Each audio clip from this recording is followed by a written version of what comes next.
арай энэ оны эхний 4 сарын төсвийн гүйцэтгэл гарсан. Тэгээд нийтээ 1.4 их найдын алдагдaltaй явж байна. Орлого зарлагын зөрүү гэсэн үг шүү дээ. Тэгээд одоо энэ төсвийн хүрээний мэдээлэл ингээд хэлцэгдээ дуусахаар зэрэг энэ 6 сарын 1-ний дотор дуусчихна. За тэгэхээр энэ хуулийг дагаад тодтол хийх одоо боломжийг нээхээр бас дагуулад хууль өргөн барьцсан. Тэгээд энэ батлагдчихвол энэний дараа 6 сараас төсвийн тодтолын асуудал яригдах болов уу гэж бодож байна. Ягаад гэвэл төсвийн орлого тасраа явж байгаа учраас. Дээрээс нь багш нарын цалинд ч одоо 1.1 их нэ шаардлагатай байгаа шүү дээ. Тэгээ энэ чигээрээ явал 9 сараас цааш одоо цалин тавихад бас хүндрэлтэй болох юм байна.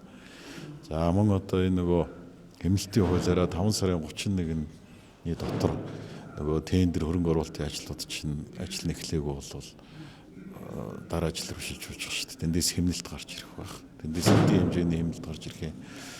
Тэгээд багш нарын цалин дээр хаанаас их усур болох эднэрийг тооцож байгаа сангийн яамнаас өргөн барих байх төсвийн тодтолыг. Яг өнөөдөртөө бол би ингэж тодтогно гэсэн юм алга. Ягаад гэвэл засагч хилцээгүй байна, өргөн бариагүй байна. Хоёрдугаар төсвийн тодтолын бол бас нөхцөл шаардлага, хуулийн үндэсэд гэж байдаг.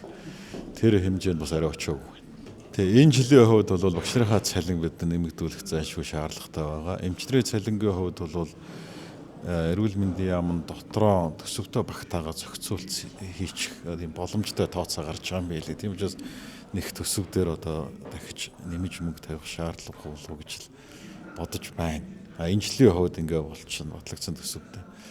2027 он гараад явахаар зэрэг төсөв нэлээд урсгал зардал нэмэгдэнэ. Ягаад гэвэл өнөө инфляцтай уялдуулаад тэтгэврийн чинь нэмдэг болсон, цалин нэмдэг болсон. За дээрээс нэмээд эх жил бас гişүүд чинь одоо эн чинь 27 оны төсөв ярих чинь тэрний дараа сонгуул юм чи гişүүч бас нэг тойрогтой юм тавиулчих, бүтээн байгуулалтын ажил тавиулчих. Сонгуулиос өмнө бас хийсэн ажилтай бай гэдэг ийм саналууд тавьж байгаа учраас хөрөнгө оруулалтын ажил дээр нэлээд саналууд өгöd байгаа. Өнөөдрийн байдлаар эх жилийн хөгжлийн төлөвлөгөөнд 206 санал гişүүд ирсэн байж шүү дээ. Тэгээ одоо эдийн засгийн байнгын хорон дээр одоо яг нэг хуулийн шаардлага хангасан нь ямар байна? Зарим нь одоо зураг төсвүүгүү, тэзүүгүү, газаргүй энэ саналууд бас ирчээд байгаа. Тэгээ эднийг нягтлж үзээд тэгээд шаардлага хангаагүйг нь одоо оруулахгүй.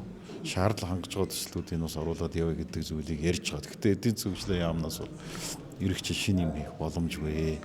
Эх жилийн хөрөнгө оруулалтын багтаамжил 2.2 тэрбум гэж байгаа. 2.2 тэрбум чинь одоо нөгөө энэ жил эхлүүлсэн, өнгөрсөн жил эхлүүлсэн дуусаагүй хөрөнгө оруулалтуудынхаа төвлөрдөл санхүүжилт гүйцэтгэлүүдийг өхөл хөрөнгө гэж байгаа байхгүй.